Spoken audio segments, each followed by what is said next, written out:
여러분 안녕하세요. 반갑습니다. 오늘도 우리 주님의 귀하고 따뜻한 사랑과 은혜가 넘치는 복된 예배의 시간이 되기를 바랍니다. 함께 찬양하며 예배하겠습니다.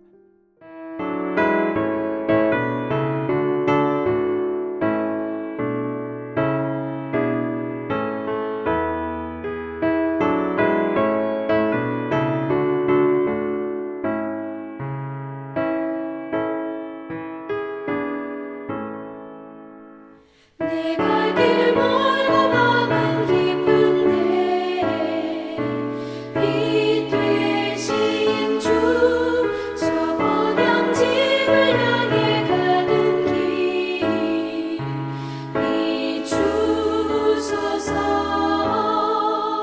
내 가는 길 다 알지 못하나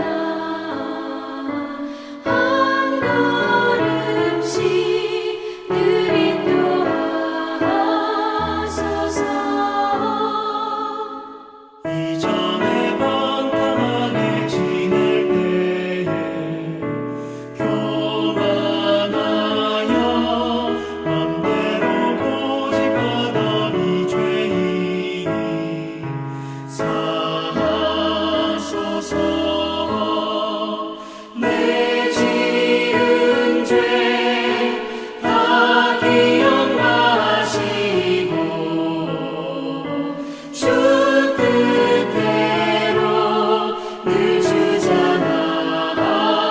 주장하소서. 이전에 나를 인도하신 주 장래에도 내 앞에 험산 중령 만날 때 도우소서. 밤지나고 저 밝은 아침에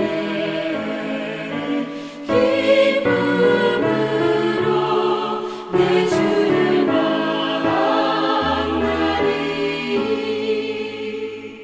아멘.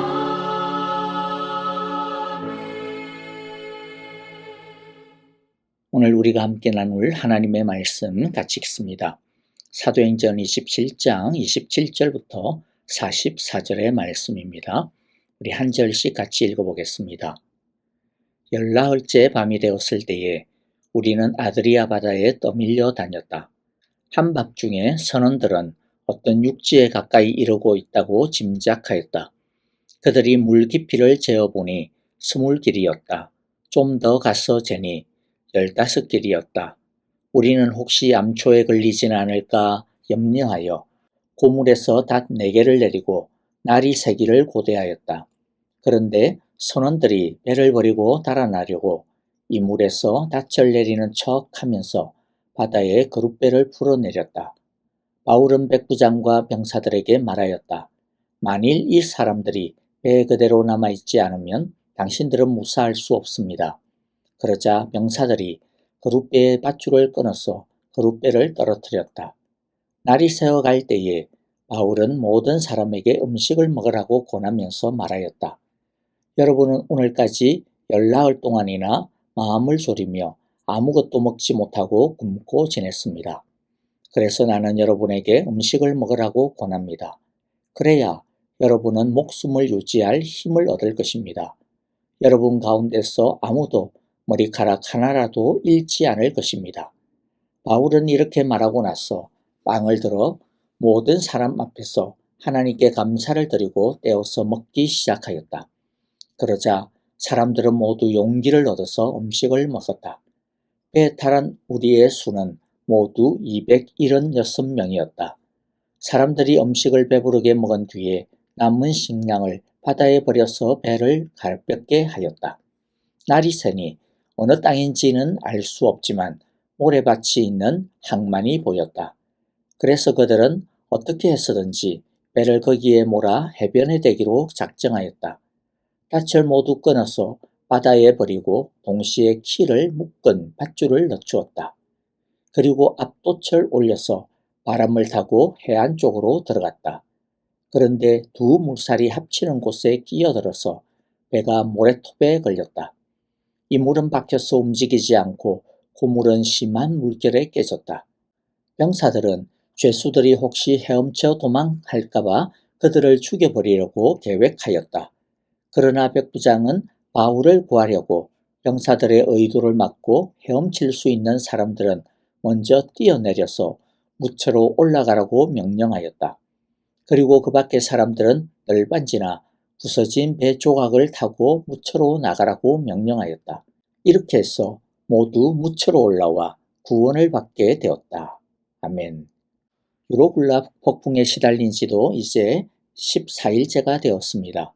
사실 14일이나 폭풍에 시달린다라고 하는 것은 아무리 지중해의 겨울바다가 험악하다 하여도 좀 비일상적인 경우입니다. 그만큼 이들의 고생이 험악했다는 의미입니다. 다행히 폭풍은 조금씩 잦아드는 것 같고 그리고 또 어떤 육지에 가까이 다가서게 되는 것 같았습니다. 그래서 이제 좀 살 수 있겠구나라고 하는 희망이 생기자 이들 안에 엉뚱한 마음을 갖는 사람들이 생겨나게 되었습니다. 폭풍의 위험이 지나가자 이젠 악한 죄성을 가진 인간에 의한 위협이 나타나게 된 것입니다. 자기들만 살자라고 하는 두려움과 이기심이 또 다른 폭풍으로 이들을 덮어오고 있었던 것입니다. 첫 번째 이기심의 폭풍은 다른 사람들을 살려야 하는 책임이 있었던 이 배의 선원들로부터 불어왔습니다. 그날 밤에 선원들은 자기들만 살자고 사람들 몰래 그룹배, 즉 자그마한 비상용 보트라고 생각하시면 되는데요. 이 그룹배를 내려서 자기들끼리 도망가려고 했습니다. 다행히 바울이 그것을 눈치채고는 백부장과 또 병사들에게 이 선원들이 없으면 우리끼리는 결코 무사할 수 없으니 이 선원들이 도망가지 못하도록 해야 한다라고 이럽니다. 병사들은 이들이 바다에 풀어놓은 그룹배의 줄을 끊어버리게 되죠. 두 번째 이기심의 폭풍은 군인들로부터 불어왔습니다. 사람들은 날이 새면서 더 이상 움직이기 힘든 이 배를 버리고 무처로 탈출하기로 계획을 세웁니다. 그래서 이들은 바울의 권면대로 새벽에 먼저 배를 채우고 휴식을 취하면서 힘을 비축했습니다. 그리고 날이 새었습니다. 이들은 배를 해안가에 대기 위해 갖은 애를 썼습니다. 그런데 불행하게도 해안가에 완전히 닿기 전에 모래톱에 배가 걸리고 말았습니다. 아직 해안까지는 거리가 좀 남아 있습니다. 그래서 헤엄을 쳐서 해안까지 건너가야 하는데 문제는 이 배에는 여러 죄수들이 타고 있었다라는 게 문제죠.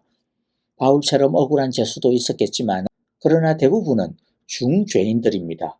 왜냐하면 그냥 보통의 죄수라면 로마 지방 관청에서 처분을 내렸을 텐데 이들을 굳이 로마 지방으로부터 로마 수도까지 호송을 해가야 될 정도이면 이들 대부분은 지방 총독 혼자서는 임의로 처리할 수 없는 제국의 중죄인들이라고 할 수 있겠죠. 그래서 혹시라도 죄수들이 헤엄을 치다가 도망을 갈까봐 로마의 병사들은 죄수들을 모두 죽이자고 합니다. 나중에 죄수들이 도망치게 되면 그 처벌을 자신들이 받게 될 것을 두려워했기 때문이죠. 그런데 사실 이들의 걱정이 너무 지나친 것은 지금 이들이 도착한 곳은 육지가 아니라 지중해 한가운데 있는 섬입니다. 그러니 도망을 쳐봐야 어디로 치겠습니까? 게다가 아직 폭풍이 완전히 가라앉은 것도 아닙니다. 지난 14일 동안 또 제대로 먹지도 자지도 쉬지도 못한 이 죄수들이 이 험악한 바다에서 도망을 쳐봐야 갈 데도 없고 갈 힘도 없고 갈 의욕조차도 없습니다. 그러니 이들은 그냥 자기들이 너무 힘들고 귀찮을 것 같으니까 그냥 자기들 편하자라고 생사람을 다 죽이자고 하는 것이죠. 어떻게 이 위기의 순간에 기술과 힘을 가진 이 두 그룹의 사람들은 자신의 기술을 가지고 남을 살리기는커녕 남은 죽이고 자기들만 살자라고 도망을 치려 했고 또 자신들의 힘을 가지고 다른 사람들을 보호하기는커녕 다른 사람은 죽이고 자신들만 편하자라고 한 것이죠. 자, 그런데 이렇게 죽이려고 덤벼드는 사람들이 있었던 반면 아무 기술도 없고 아무 힘도 없었던 한 늙은 노인은 최선을 다해 다른 사람을 살리려고 애를 쓰고 있습니다. 바로 바울이죠. 선원들이 자기들만 살겠다고 작은 배를 내리고 몰래 빠져나가려고 하는 것을 막아세운 후 바울은 사람들에게 다시 용기를 북돋워 줍니다. 선원들이 몰래 도망치려고 했다라고 하는 것을 알았을 때 사람들이 얼마나 두려웠겠습니까? 얼마나 절망적이었으면 저 선원들이 이 큰 배를 버리고 저 작은 그룻배를 타고 몰래 빠져나가려고 했을까? 야, 우리는 이제 진짜 희망이 없나 보다. 이제 폭풍이 좀 지나가는 줄 알았더니 이게 끝이 아니었구나라고 하는 두려움이 밀려 들어왔을 것입니다. 언제든 자신들은 버림받을 수 있다라고 하는 불안감에 제대로 잠들 수가 없었을 것입니다. 그러나 그 밤에 바울은 두려워 떠는 사람들을 위로하고 격려하고 소망을 줍니다. 바울은 세 가지 측면에서 이들의 힘을 북돋워 주는데요. 첫째는 이들의 육체적인 힘을 챙깁니다. 날이 밝으면 이제 뭔가 결단을 내려야 하는데 그러려면 육체적인 힘이 준비되어지지 않으면 아무것도 할 수가 없습니다. 바른 용기, 바른 결단, 바른 추진력을 내려면 건강한 육체적인 힘이 준비되어야 합니다. 마음의 힘이든 영적인 힘이든 건강한 육체적인 힘이 뒷받침될 때 더 밝고 더 강한 에너지를 낼 수 있습니다. 물론 40일 금식 기도와 같이 우리의 육체적인 한계를 주님께 바치는 때에 보면 육체의 힘을 넘어서는 비상한 은혜의 힘이 연약한 육체를 이끌고 가는 때도 있습니다. 그러나 그런 때는 그야말로 비상한 때이죠. 하여간 중요한 것은 우리의 영적인 힘과 마음과 육체의 힘은 다 연결되어져 있다고 하는 것을 잘 이해할 필요가 있다는 겁니다. 어느 것 하나가 고장이 나면 다른 것도 뭔가 삐그덕거리게 됩니다. 그러니까 마음이 우울하고 뭔가 꿀꿀하면 잠이 부족하지 않도록 해야 되고요. 먹는 것도 더 신경 써서 건강하게 드셔야 하고 운동도 해서 몸 컨디션이 떨어지지 않도록 해야 됩니다. 엘리야 때도 보세요. 엘리야가 얼마나 영적으로나 심리적으로 지쳤든지 선지자인데 그럼에도 불구하고 하나님께 입만 하면 됐으니까 자기 목숨 걷어달라고 그런 소리를 심각하게 늘어놓았습니다. 그런데 그때 하나님이 엘리야를 회복시키는데요. 그 회복시키는 일련의 과정을 보면 첫 단계가 뭐냐면 딴 거 아닙니다. 잘 먹이시고 잘 재우십니다. 잘 먹고 잘 자게 합니다. 그렇게 회복을 시킨 다음에야 말씀도 주시고 소명도 다시 주시는 거죠. 그만큼 몸이 중요합니다. 그러니 몸을 잘 가꾸고 챙기는 것도 뭐라고 할 수 있어요? 그것도 예배다. 그것도 사역이다. 그것도 선교다라고 할 수 있는 것이죠. 그래서 혹시 누군가가 위로가 필요하면 제일 먼저 맛있는 거 그냥 같이 드시고 분위기 좋은 카페에서 같이 시간 보내시고 그렇게 하는 것이야말로 쉽게 할 수 있으면서도 진짜 기초 중의 기초의 위로법이다. 살리는 법이다 라고 하는 것을 꼭 알아두시기를 바랍니다. 두 번째 바울은 마음을 위로하고 격려하고 준비시켜 줍니다.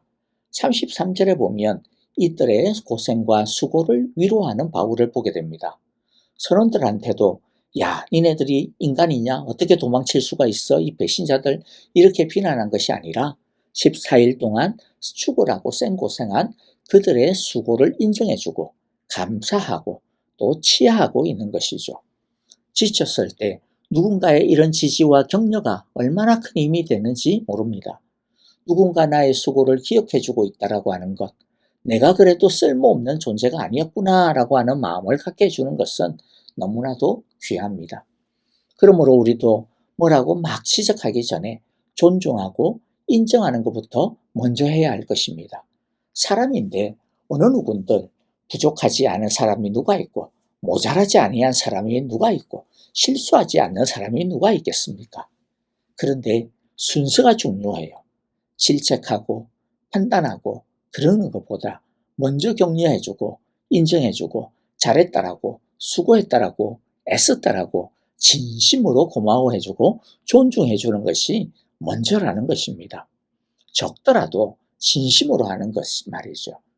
여러분, 오늘 우리 목장 식구들에게 한번 이런 격려의 카톡이라도 한번 하나씩 보내보면 어떨까 싶습니다.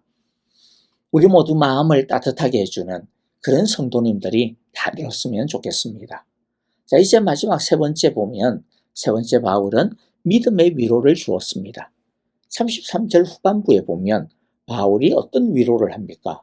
아무도 안 죽을 겁니다 라고 하는 소망을 주죠. 그런데 이 소망은 그냥 해보던 소리가 아니라 하나님으로부터 받은 말씀의 소망인 것이죠. 그리고 35절에 보면 바울은 빵을 먹는데 그냥 먹지 않고 모든 사람 앞에서 하나님께 감사의 기도를 딱 드리고 난 다음 빵을 먹습니다.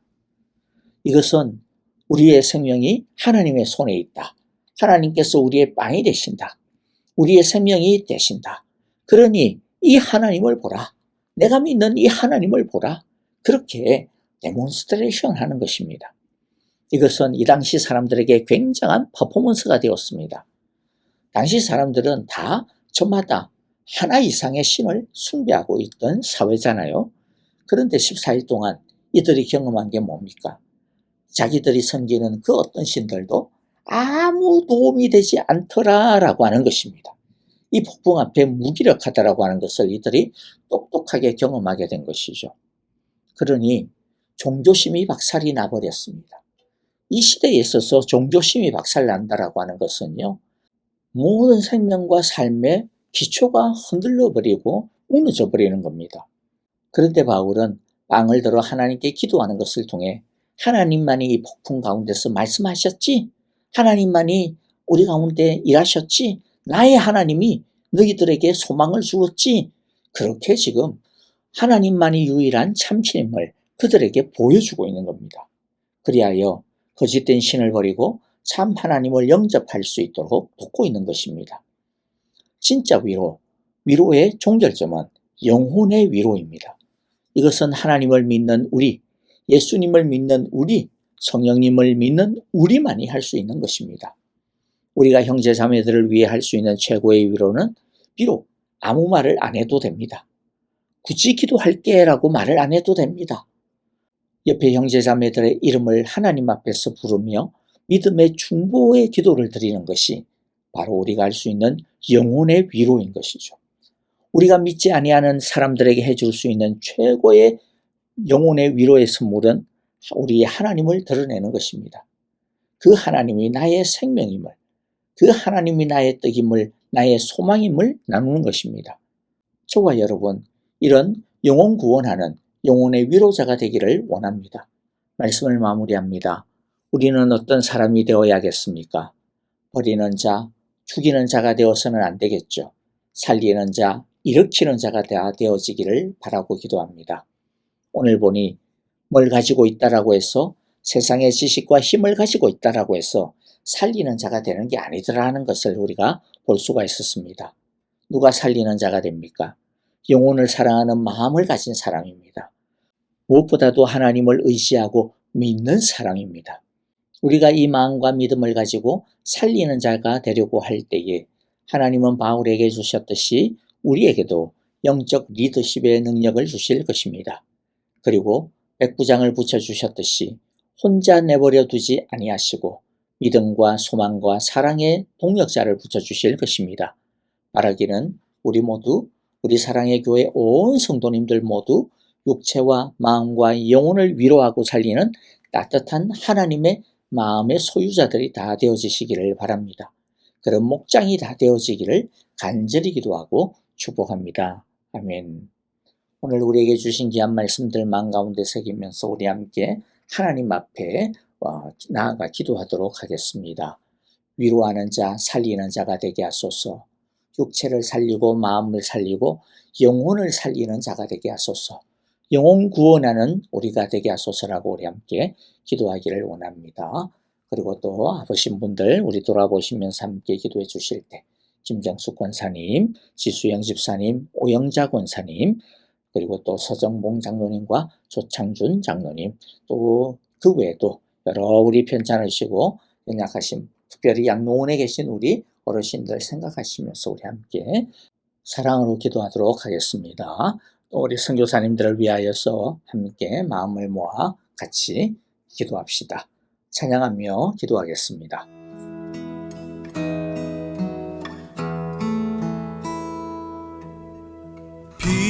되신 주 어둠 가운데 비추사 내 눈 보게 하셨네. 예배하는 선한 마음 주시고 참 소망이 되셨네. 나 주를 경배하리 엎드려 절하며 고백해 주 나의 하나님. 오 사랑스런 주님 존귀한 예수님 아름답고 놀라우신 주. 만유의 주 만유의 주 높임을 받으소서. 영광 중에 계신 주 겸손하게 낮고 천한 이 땅에 사랑으로 오신 주. 나 주를 경배하리 엎드려 절하며 고백해 주 나의 하나님. 오 사랑스런 주님 존귀한 예수님 아름답고 놀라우신 주. 나 주를 경배하리 엎드려 절하며 고백해 주 나의 하나님. 오 사랑스런 주님 존귀한 예수님 아름답고 놀라우신 주.